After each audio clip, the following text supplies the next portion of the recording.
I hope this will be an energetic panel and we can keep you guys awake for the next 90 minutes. My name is John Rapping. I run an organization called Gideon's Promise. We train and support public defenders across the country with an eye towards trying to build a movement to transform broken criminal justice systems.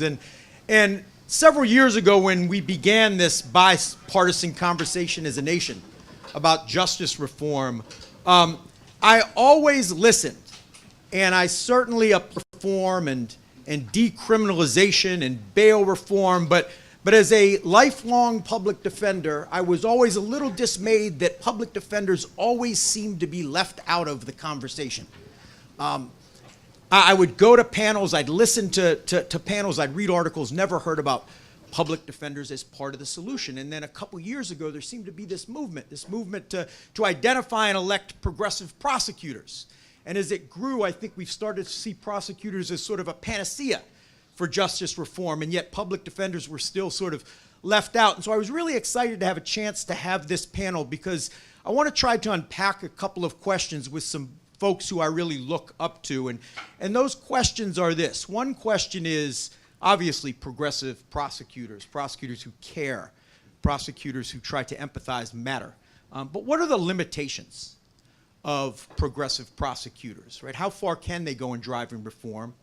And then I want to pivot to the question of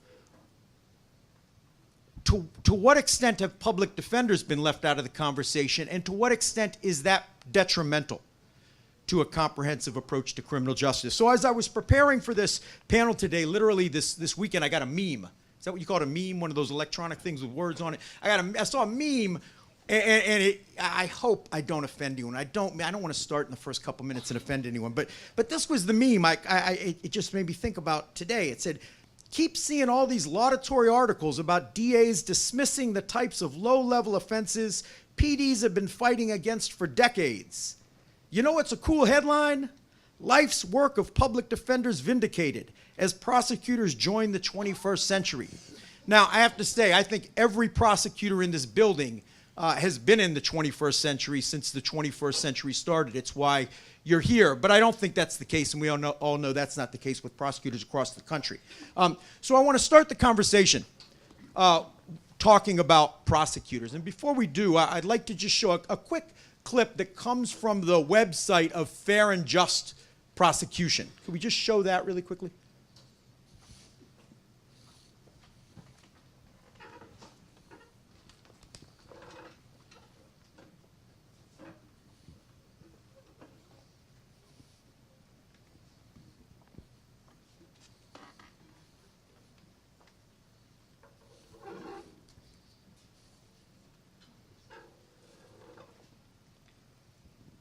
We can skip it if you can't get the volume. And they're talking about the need to identify progressive prosecutors, and particularly they talk about women and prosecutors of color. So what I'd like to start with is asking this question. And John, maybe I'll start. Let me start by actually telling you who I've got here on the panel really quickly. And I think they could tell you a little bit more about themselves. But to my immediate left, John Pfaff. He's a professor of law at Fordham School of Law. He focuses on empirical research as it relates to criminal law, and he wrote the book Locked In, The True Causes of Mass Incarceration and How to Achieve Real Reform. To his left, Judge Bernice Donald. Judge Donald sits on the U.S. Court of Appeals for the Sixth Circuit. Nearly 30 years as a trial court judge. Before that, she was a legal aid lawyer and a public defender before taking the bench. She has really relations for Gideon's Promise, but she's not been involved in criminal justice her whole life. She was a career educator. She was an educator for over 30 years, working in some of our most under-resourced systems. She was an executive director overseeing 24 Atlanta public schools at the time of what you all may have heard of, the APS cheating scandal. She's one of the educators who maintained her innocence, went to trial, and was convicted, and she is currently out on an appeal bond, fighting justice system. And finally, certainly not least, you all hopefully met Jeff Robinson this morning. He is the Deputy Director of the ACLU and the Director of the Trone Center for Justice and Equality. Deputy Legal Director. Deputy Not Deputy Director. Deputy Race in America. It's titled Who We Are, A Chronicle of Racism in America. And I really urge you to get a chance to see that. Arrests went down as well, especially if you take marijuana out of the picture, arrests went really down.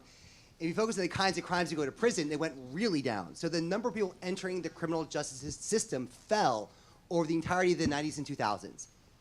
But the number of people admitted to prison kept going up. Not just the number of time spent. Time spent didn't change, but numbers admitted rose and rose and rose. And what we see is that even as arrests went down, the number of felony cases in state court kept going up. So for reasons we don't fully understand, because we don't have the data to understand it, DAs were filing more and more felony charge cases against an ever-shrinking pool of arrests. And that seems to be the biggest driver of prison growth over the course of the 90s and 2000s as crime was going down. There's no clear idea why that happened. The dominant theory I can see is a boring story of staffing. That as crime went down, we hired 10,000 more assistant prosecutors nationwide. The number of rural offices with a full-time DA went up significantly. And so there's no evidence that the individual ADA at his desk is any more punitive today than he was in 1990. There's just 10,000 more of them. And when you arrest 11 million people a year and send 600,000 a year to prison, if you need a case to justify your job, there's always a case to justify your job. It's a boring story. It's in some ways a banally evil story in a way, right? It's not. Some have an opportunity in many instances to review that activity and decide whether or not it moves forward. And in many cases, to my mind, and I was on a limited jurisdiction court before this, many of those things just go right on through high levels of poverty. So the individual who's gotten gotten charged with one of those offenses, rather than it being stopped by the prosecution, it's going to go through. The person, in order to get out of jail, is going to generally plead to something, because even if the lawyer tells them you need to fight this, the option of just pleading and getting out immediately is generally going to drive that system. So the failure to really evaluate and eliminate at the front end, I think, is one of the ways that that system, that they have exacerbated the system. And I also think you come out about the role of diversity in prosecutors' offices and whether prosecutors of color matter. If we had some sound on the video, you would have heard that both Kim Gardner and Carl Racine were suggesting that there's a need to recruit more prosecutors of color. Jeff, can you talk a little bit about the import of diversity in prosecutors' offices? It is both important and symbolic and irrelevant. And those aren't really contradictory. It is important because we saw Kim Fox sitting here this morning, somebody that grew up in the projects in Chicago, somebody that was homeless when she was 16, somebody that has family members who have been incarcerated. If I've got somebody that's going to make a decision over whether my son gets charged with a felony, that's who I want making the decision. Somebody that is going to see my son as a human being, somebody, as one of our panelists said this morning, that can empathize with my son, and somebody that can make a judgment saying, this young man has a whole life in front of him, and I need to be very careful about how I intervene in his life right now. That's why it's important. It is irrelevant because the problem with this system is not a problem that is going to be solved by one individual. There are thousands of cases that are going to come across a prosecutor's office. If Kim were sitting here right now, she would tell you she can be the most progressive person in America, but she's got thousands of prosecutors working for her. And not everybody agrees with what she says. And even though they're working for her, she can't be in every courtroom at every minute of all times of the day. So she's going to get reports of, what do you mean we're asking for bail of $500 or $750 in a misdemeanor theft case? I thought I made it clear we weren't doing that. So any loans to deal with, but his or her workforce some of whom may be taking the attitude of, well, you're here right now, but there's another election in 4 years. All I got to do is wait you out. And I think the last thing I would say is that anything that is given with a policy or a procedure can be taken away with a policy or procedure. And we have seen right now how virtually everything the last administration did to try and nudge the ball forward on criminal justice has been literally erased by the current administration. So regardless of who is in the prosecutor's office, those things are not going to change. So Jeff, I hear what you're saying in some ways as really getting at culture. And certainly when we talk about public defenders, defender office, and I moved to Georgia and did work in New Orleans and Mississippi and Alabama, and I started to meet young public defenders who were very passionate, but didn't take much time before they had the passion beaten out of them. And before you knew it, they were processing people. Before you knew it, they were calling clients idiots. And we started to realize that there's a culture that has to change. And I want to pivot to Dr.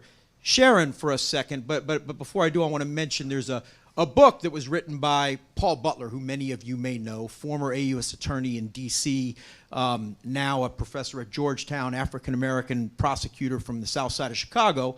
And he talks about how he went to the U.S. Attorney's Office. He describes it as an undercover brother to try to change the system.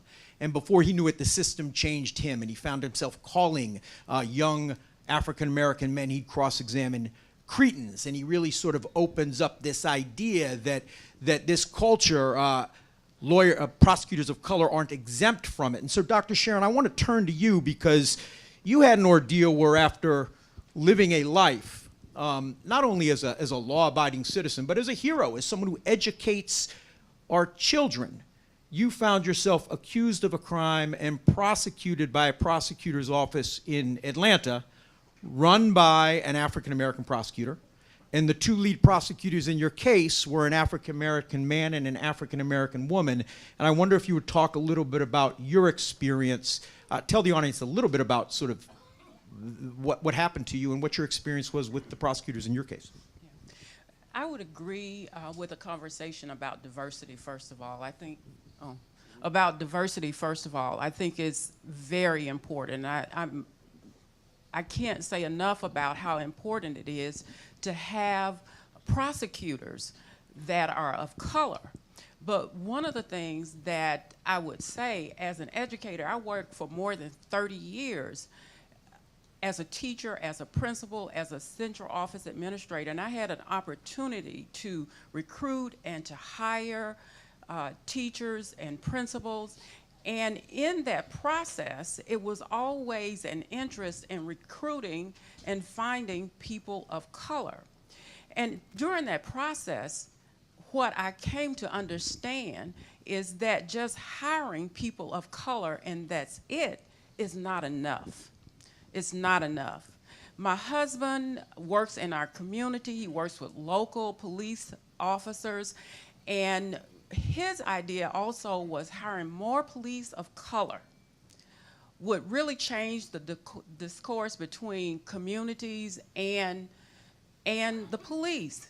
But what he found out, as I found out as an educator, oftentimes the teachers of color that we hired just were insensitive sometimes, even cruel to children.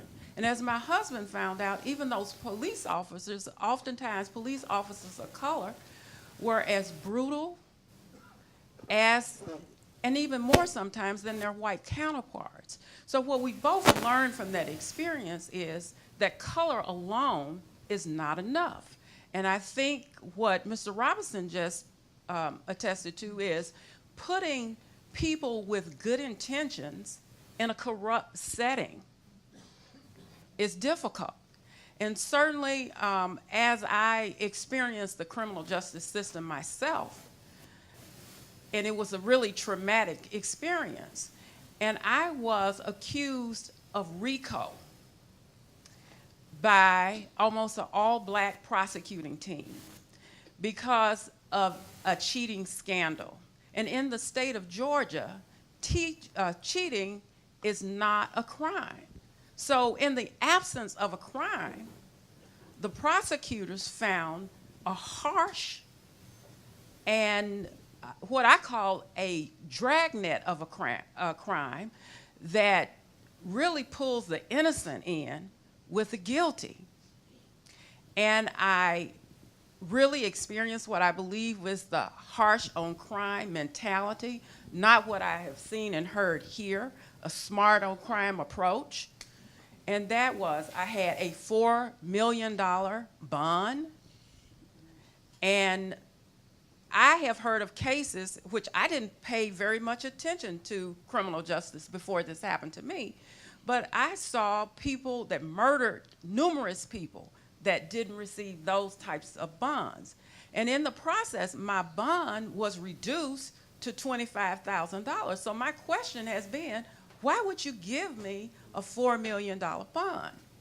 And what I've come to conclude is that is a part of the process of encouraging, and I'm gonna use a nice word, of encouraging someone to take a plea. I spent 8 months in a trial. It was the longest trial in the history of the state. And that cost, we don't even know what that cost our state. And this is not the first time in the history of education that cheating has occurred. It's occurred in many, many school districts, but handled in a much different way. Mostly administrative. People were fired, people lose their license, their careers, a number of ways to do that. But to use a harsh charge like this for educators, people who have committed their entire lives and done good, never been arrested, wonderful records, work in the community, you name it. And this is what occurred, so. Judge Donald?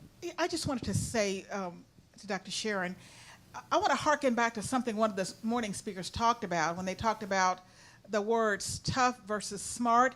And so many of the times we see high bail being imposed, not because it's necessary, but to show the community that we are tough on crime. So a $4 million bail is representative of some toughness. And you know, that's a big problem, and that's not one of the things we're going to talk about, but I just needed to say that. And I was in the state court system at one time, and I saw, you know, 5 million bails being set for, you know, criminal charges. And when I went to the federal system, and there were huge, horrible crimes, but I never saw those type bail in the federal system. So thank you for that opportunity.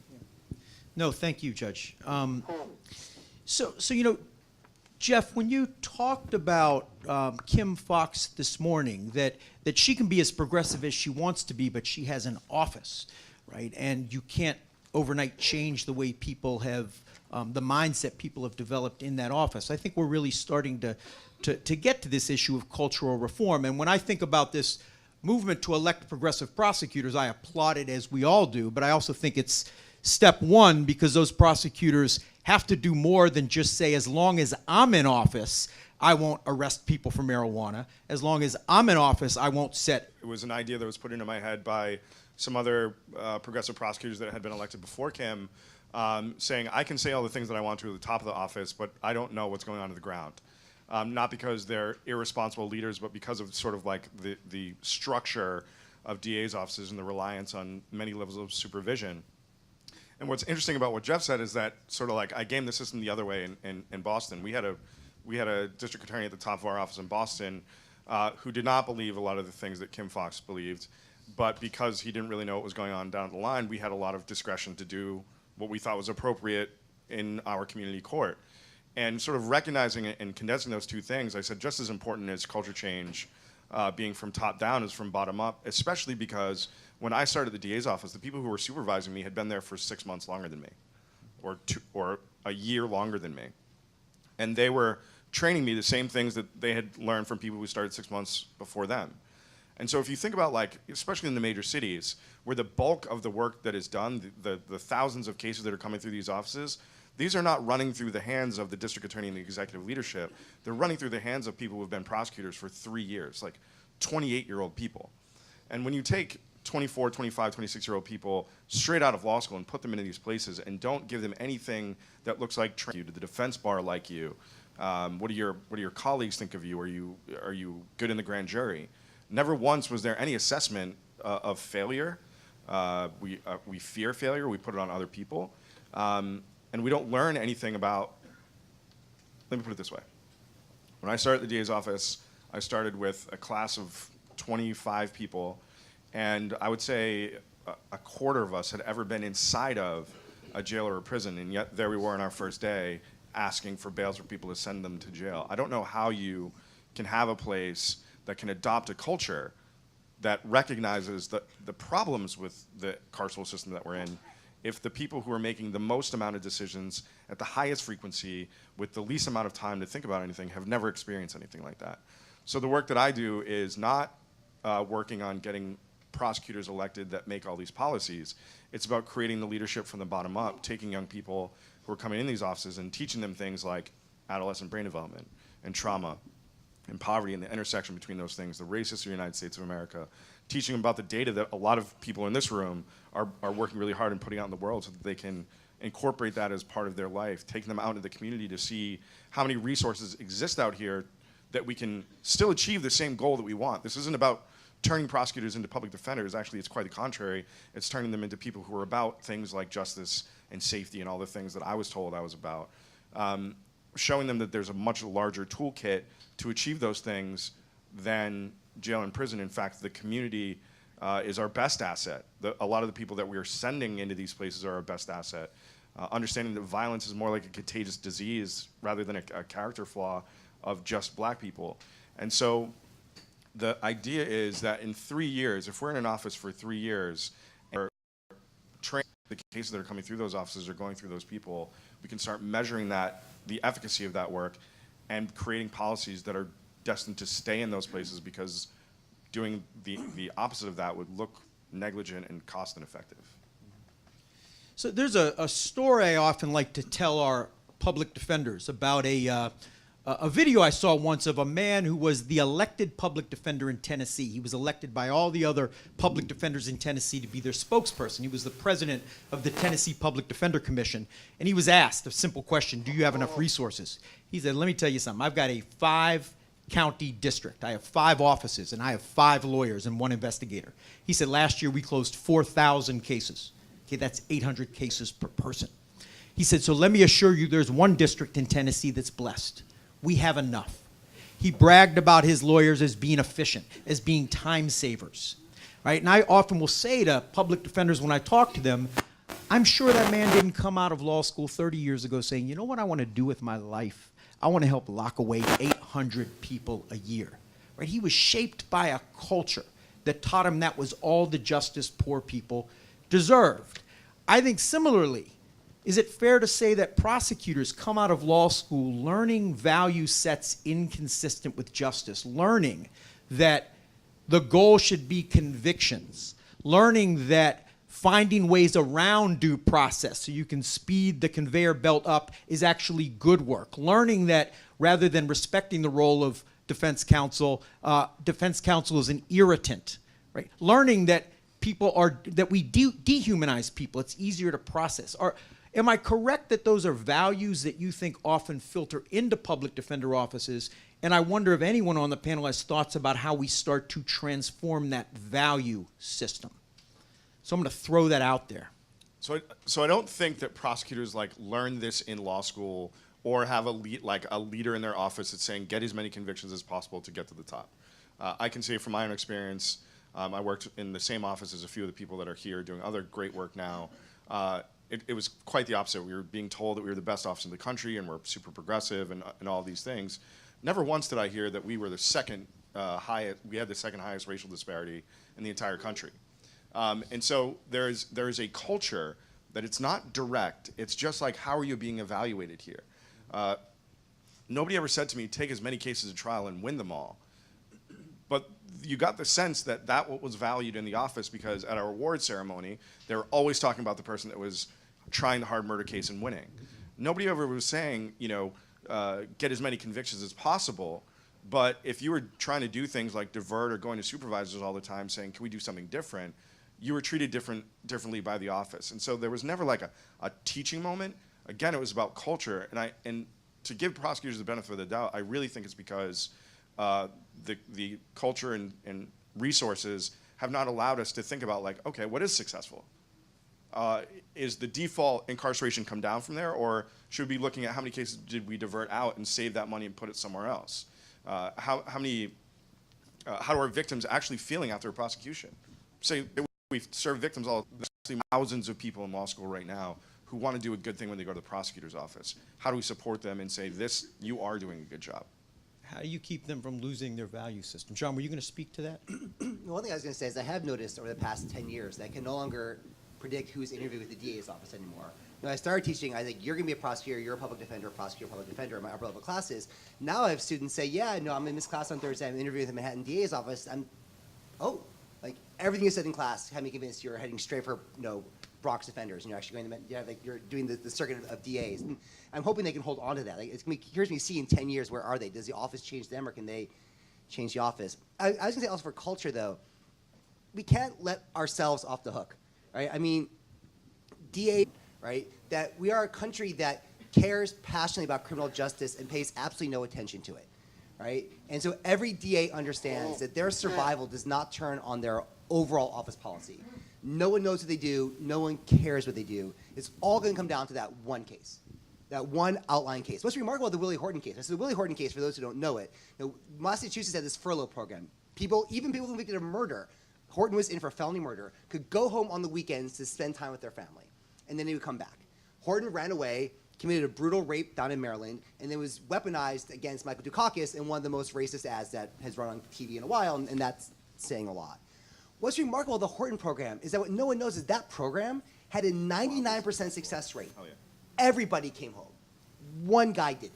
But now we all know his name. Everybody knows his name. It's a nationally known name, right? And so when we talk about this culture, a huge part of the problem is us. Like, we are a brutally punitive country that will send you to jail for a library fine. Right? And that's not a joke. There are counties across America that will send you to jail if you don't pay your library fine in time. Brooklyn, not one of them, thank God, with my kids, or I wouldn't be here. But I mean, I think part of the problem, no matter what we do with the underlying incoming ADAs, which is incredibly important, we are the only country in the world neighborhoods. It's not surprising that as Nita Alvarez is losing, she left Chicago. The last month of her campaign, she spent 0 days in Chicago, campaigned entirely in suburban Cook County. And the results came in. Cook County separates the results by Chicago versus non-Chicago. Kim Foxx won Chicago 70-30, and she won the suburbs 60-40. Right? Alvarez wasn't a fool. She knew where her votes were. Her votes were non-Chicago. They were in Cook County. Not enough. She was terrible enough that even that didn't work.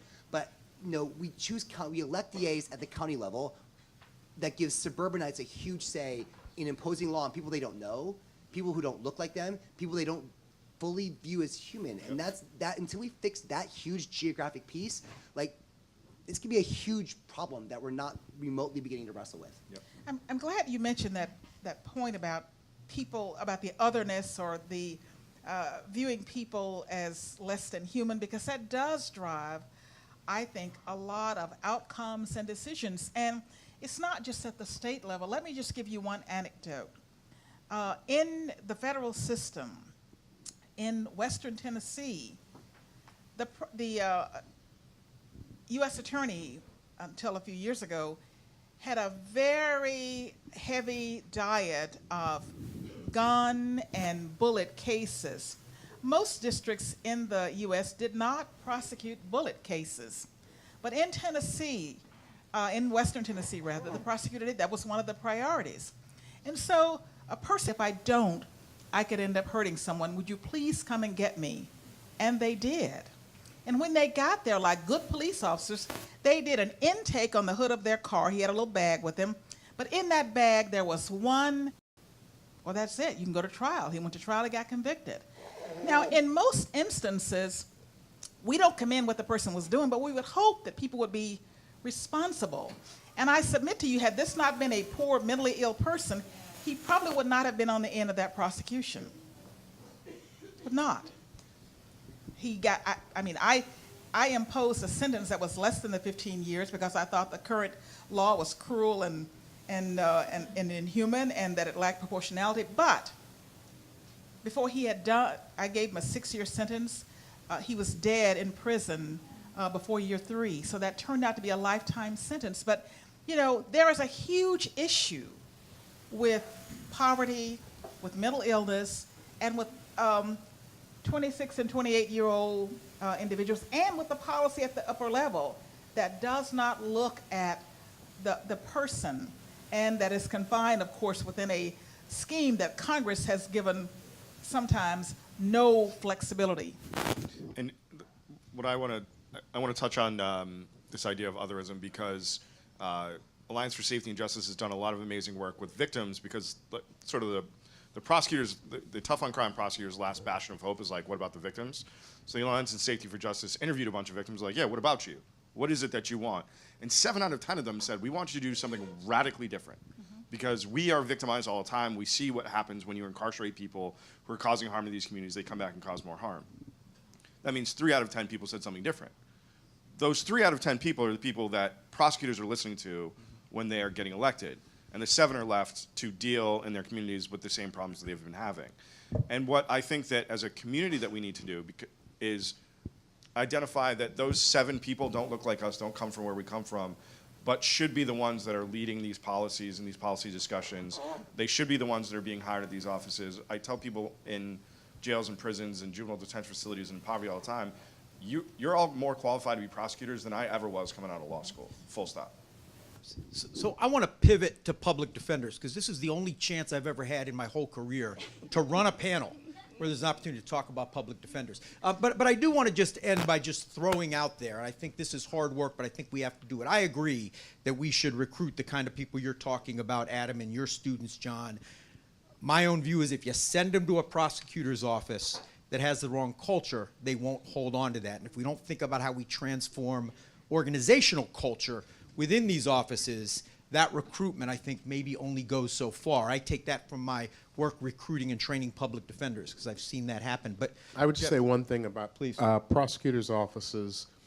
If there are law, excuse me, if there are law students that are thinking about going to a prosecutor's office, my suggestion to them would be, when they get done interviewing you, you should straighten your tie or straighten your dress or whatever, and then interview them. Absolutely. Because you better find out what you're going to be doing when you walk into that office. Are you going to be doing an arraignment court where 15 black men walk in shackled to each other and looking like a slave chain gang? And are you going to be asking for $100 bails and $500 bails on all those people? And so you can talk a good game about a progressive prosecutor's office. But if I was going to walk into one of those offices, the first thing I would say to the elected prosecutor is, what is it I'm going to be doing? And I want to know what it looks like. And I want you to justify why I'm going to be doing this. I guess just one last thing, and I'll let you get your public defenders. I think, speaking of like talk a good game, I think it's really important to realize that we've reached this point now where there is a lexicon of sort of progressive reform you can speak. It is very, very easy to sound like a progressive prosecutor.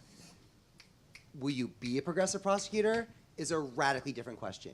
And I think the rise of things like New York City Court Watch is incredibly important, because the rhetoric is there and it's easy. You could train a computer to be a progressive prosecutor probably in about an hour now, right? But I think it's the tracking afterwards, which I think segues directly into the public defender part. And I just want to say one thing, and I heard what you said about about prosecutors. And I listen to the public defenders that we work with, and we work in southern states mostly, but across the country. And I hear public defenders saying that the indicator for success for many prosecutors are the number of people that they incarcerate and the number of years, which blew me away, the number of years behind their belt. Meaning, you know, I have 1,000 years behind my belt, and that is still happening, and maybe not in progressive cities even, but that is happening, and this is a conversation as recent as last year. So did you all notice? Did you notice that John Pfaff said to me, "Let me just make this point, and then we'll get to your public defenders." Like you're you're the one that wants to talk about. No, I'm just kidding. We're gonna get to my public defenders. Carol, did you have a? I don't want to derail my public defender conversation though.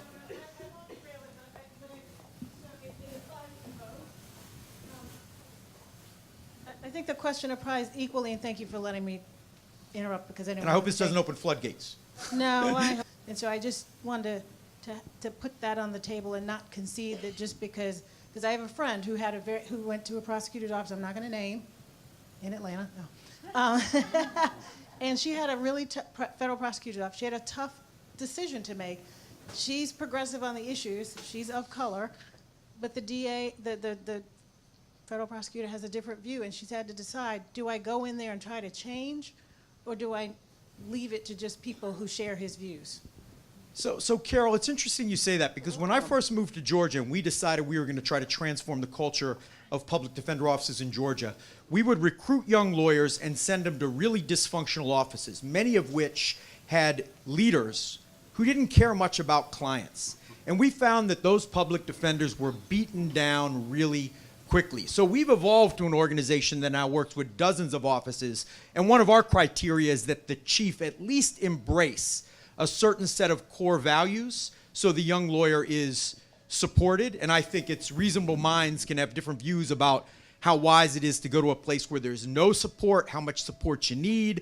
But I agree with you, Carol, and Jeff, the point you brought up I think is absolutely right. And I would say to young public defenders, because your work now brings you to some of the most dysfunctional public defender offices in the country, you also, if you want to be a public defender, if you're going to one of the offices in New York or PDS, you already know what the values are. But if you're going to Mississippi or Alabama, you might want to interview that office too and say, what are your values? And are they consistent with mine? So I completely agree, Jeff and Carol. Could we show this video? Do we have the sound working? This is one everyone has seen before or heard. In the criminal justice system, the people are represented by two separate yet equally important groups. The prosecutors the police who arrest the offenders and the district attorneys who prosecute them. These are their stories. Dun dun. Right, I wanted to show that clip because I want to now pivot to the idea that we have a conversation about criminal justice reform. And if you really think back on the conversations you've been involved in, my guess is most of you identify with this, right? We don't talk about public defenders. And for decades, I think the criminal justice narrative has been one that has ignored public defenders. Literally, public defenders are irrelevant to the criminal justice narrative. And I argue the reason why they're irrelevant is because the communities they represent are irrelevant or are worthless. And when you don't value communities, you don't care much about their advocates. And so what I want to do is I want to talk a little bit about how to water criminal justice reform strategy. And I'd like to start, again, going back to Paul Butler, who's a friend of mine. I'm not picking on him. I love Paul. I think he's brilliant. He wrote a piece in a Yale Law Review a few years ago where he argued that even if we funded public defenders completely, it wouldn't make a difference because the problems in the criminal justice system are external and public defenders only ensure procedural justice. John, can you just explain a little bit about what Paul means by that? And then I want to talk about whether there's a broader view we should have of public defenders. Sure, and I, to be clear, I completely agree with Paul's point at the point he made it. I think there's a way to move beyond it now. His basic point, which is right, is that people are in prison, most of them are in the system, because they actually broke the letter of the law, right? The Innocence Project does great work. And we talk about all the crazy overcriminalization things that shouldn't be crimes, like felony spaghetti labeling and felony other things that people talk about. But the fact of the matter is most people, especially in the state system, are in for things that are crimes, and they're not wrongfully convicted. But so that limits what the public defender can do. Because it's not like we funded public defenders. We suddenly see a massive rise in trials as people are finally able to successfully assert their innocence when they're otherwise being railroaded through a system. Most people in the system are factually guilty. The catch is is that just because you meet the letter of our massively broad, incredibly expansive criminal code doesn't mean you ought to be in the criminal justice system to start with. When you punch that guy in the head in a bar because you're drunk, you've committed assault. There's no innocence question here, but you need to go to prison for that? Probably not, right? And so that's why he says public defender's role is limited. They can't fix a problem when the problem isn't innocence and having your procedural rights trampled. It's the fact they're making the substantive decision to toss you into the system first, and once you're in, and it's damage control, not acquittal control at that point. So Jeff, I want to ask you, is there a broader role that we should see public defenders playing? I guess it determines, one of the things depends on what you mean by guilty or innocent. Because I spent 34 years as a criminal defense lawyer.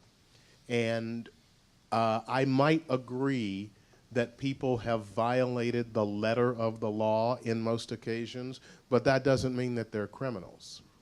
Every person in this room has committed a felony. Every single one of you. You just haven't been prosecuted for it because you didn't get caught, or because you live in a neighborhood where you can do it in the privacy of your home and not out on the street. Because when people don't have places to sit in their home because they're so tiny, why are there so many people in the parks in New York? Because that's people's living rooms. That's where people go to relax. And so once you understand that the vast majority of Americans have committed and are committing felony crimes all over, I think you have a different take. And so I understand what Paul is saying, what John says about once you have that kind of situation, then I don't know how much public defenders can help. One of the things I can say is public defenders can help even in that situation. And it's not necessarily, although I don't know that I am not an advocate of this, of funding public defenders and having the number of trials in the system quadruple. Right now, about 3% of cases in America go to trial. And to push back a little bit, that's not because only 3% of the people are innocent. There are innocent people who plead guilty every frickin' day in America. And if you don't think you would plead guilty to a crime that you didn't commit, the thing I would suggest is go watch the Khalif Browder documentary. And I can tell you right now, I could take any one of you and say, you're going to spend the next 3 years on Rikers Island. You're completely innocent.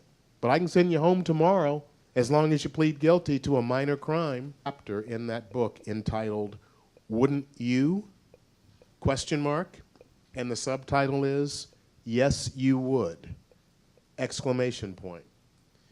Well, that's kind of bad, but that ain't as bad as I thought it was. And here's the other way that you can grind this system where public defenders can have an influence on this system. Sentencings. Do you know in federal court, and Judge Donald will tell you this, most federal judges, if they're going to sentence a person, they never see the person until the morning of sentencing. Never lay eyes on them.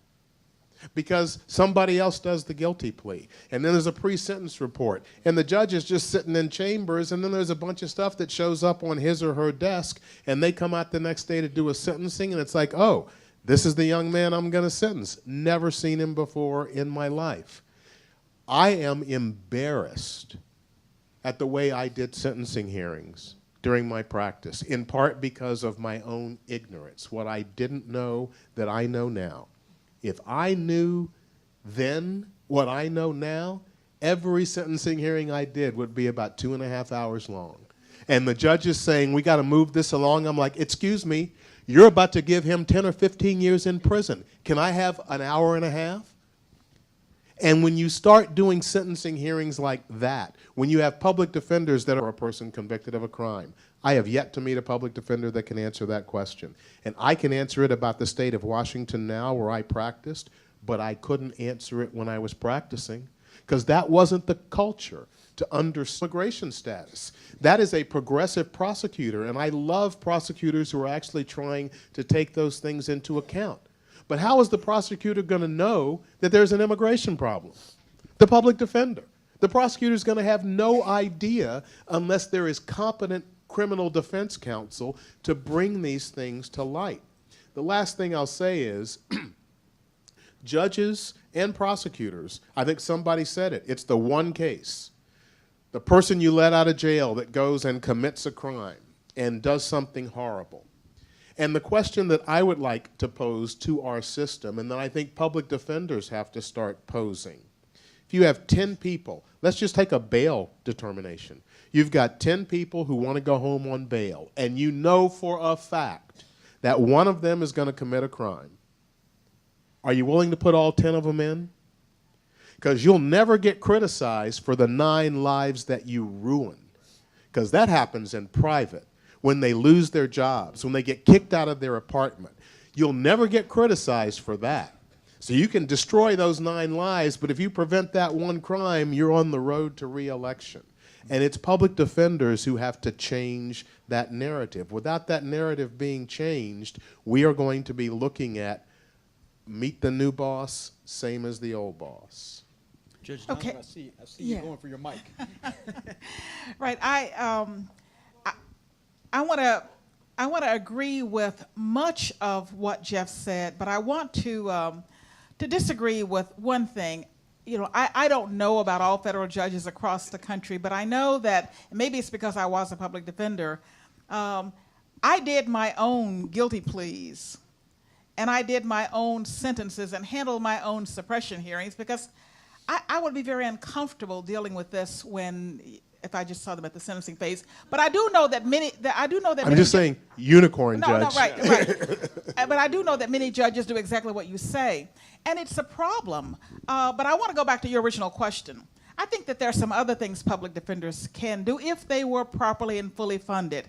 First of all, the public defenders would not have to have such a huge caseload, but even that is at the individual case level. I think there are some things that need to happen systemically. You know, there's a wonderful prosecutorial lobby. They get to go up to the legislature and have input on legislation and recommend that the legislators do certain things. I don't think there's a comparable association or lobbyist for public defenders. I think that there needs to be more of an opportunity for defense lawyers and public defenders to comment on that legislation, to be able to participate in public hearings, to be able to provide lawmakers the information about the 50,000 collateral consequences that are there that harm people needlessly. I mean, the people in the federal prison can go through and get an education. They can learn to all these trades and things, and then they come out. And it is a violation of Tennessee law for a person who is a felon to get a barber or a beautician's license. And so, you know, we are very punitive. We deny people the opportunity to make a living. And so if people don't have the ability to go out and make an honest living, that is going to drive them back to criminal activity, because we as people have a natural instinct to survive. And we'll find a way to do that one way or the other.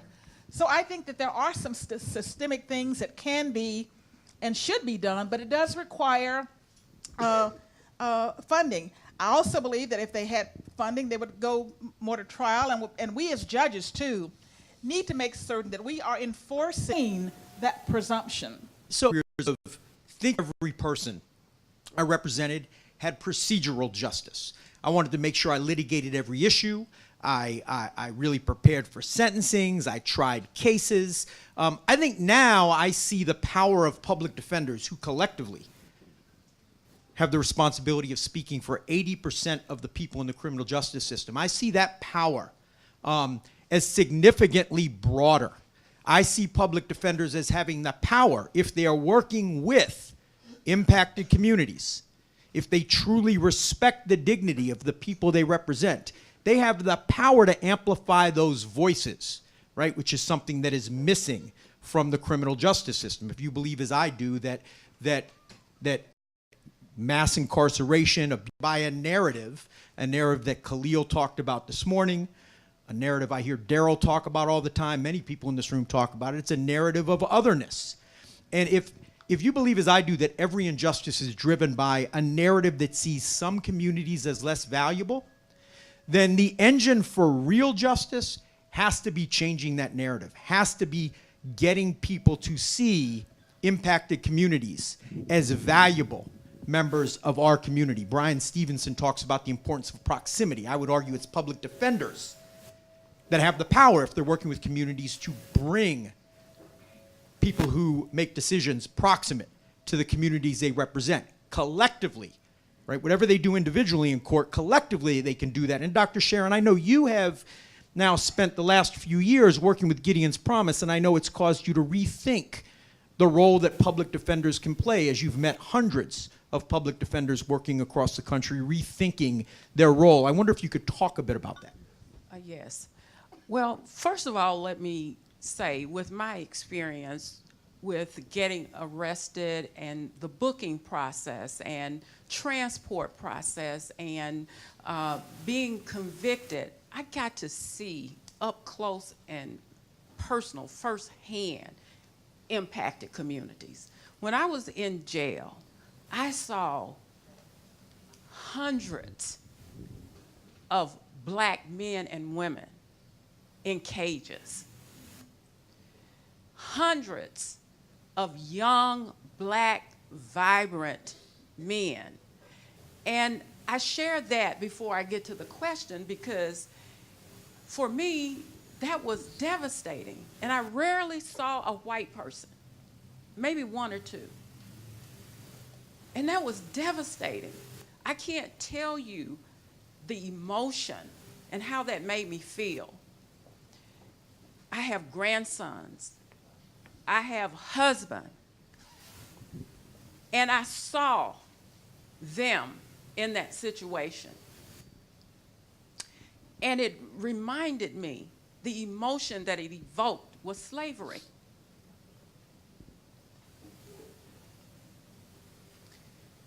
And I can't imagine going through what I went through without counsel, without competent counsel, competent communities. And as John mentioned earlier, Gideon's Promise started working with new public defenders.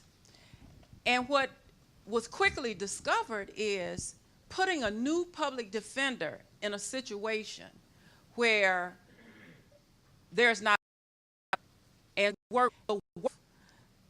put every dime that I had in counsel, because I did not want a public pretender, because that's what they're called. And called that for many reasons. The judge mentioned no funding. You get to see a public defender 10 minutes before you're going in to see a judge. Who in this room will want that for themselves or their loved ones?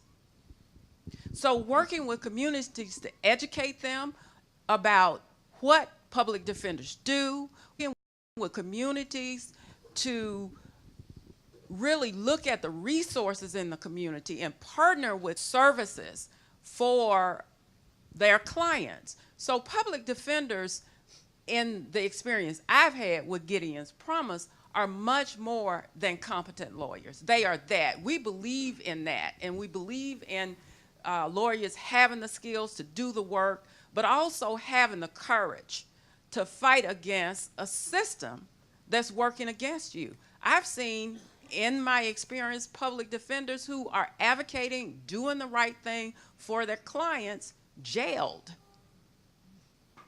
Jailed because, well, I won't talk about judges today because I'm sitting beside a nice one. But jailed.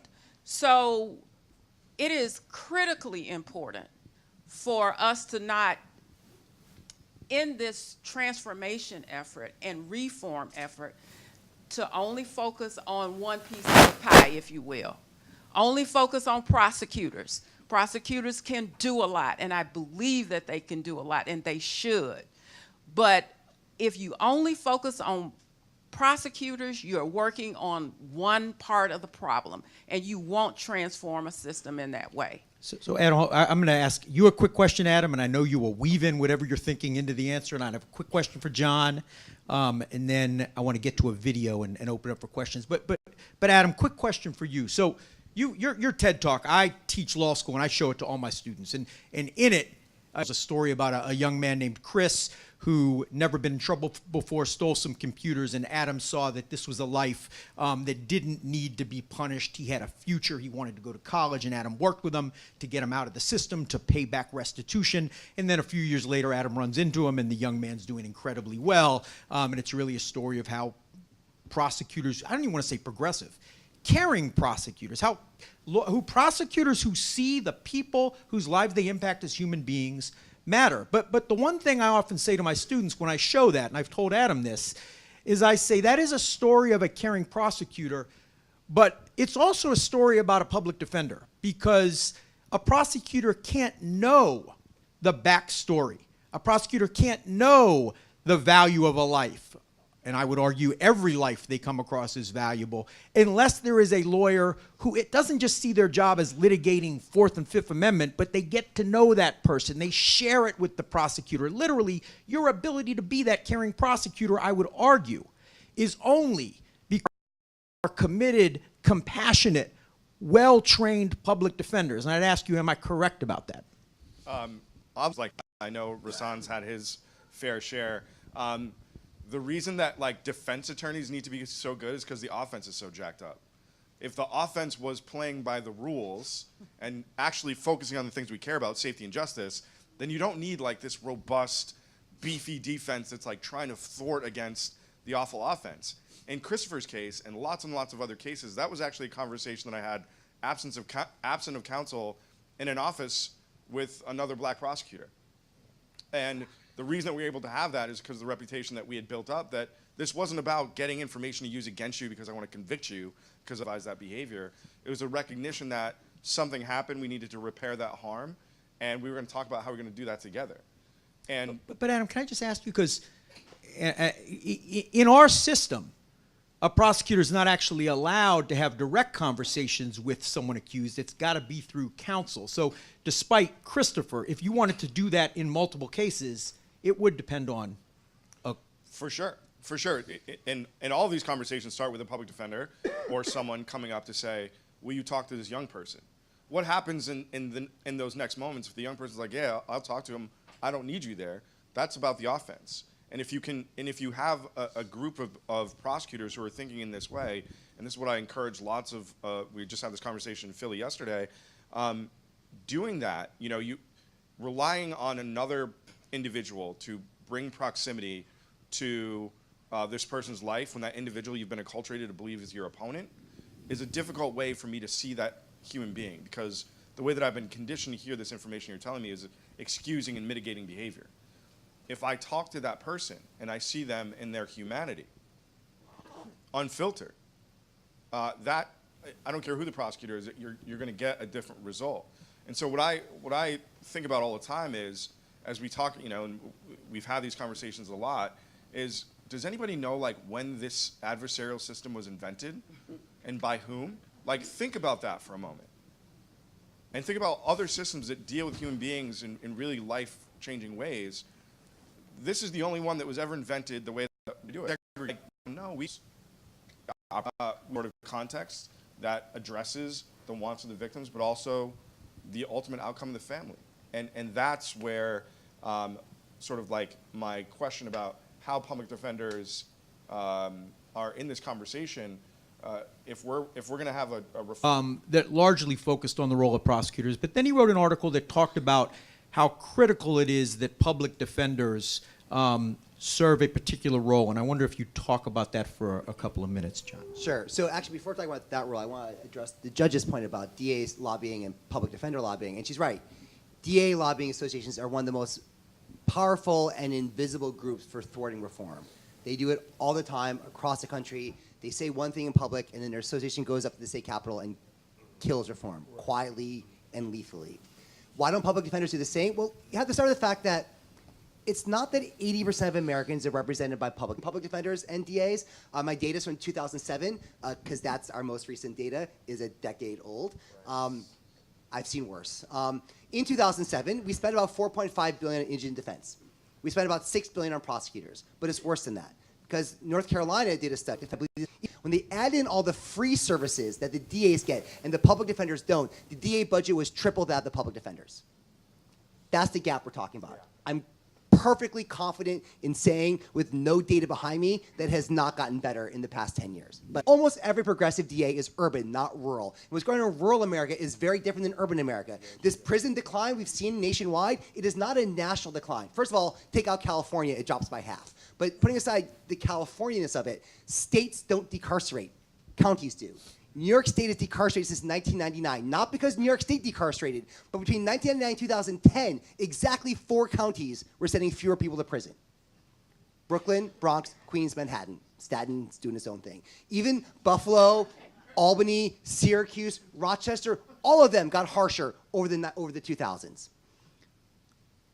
We can make rural counties change, but it is a much different story, and we're not having that conversation at all. What can we do in the urban counties where public defenders are and where there's progressive DAs are? Well, the public defender is the one who can actually make sure the rhetoric matches the practice.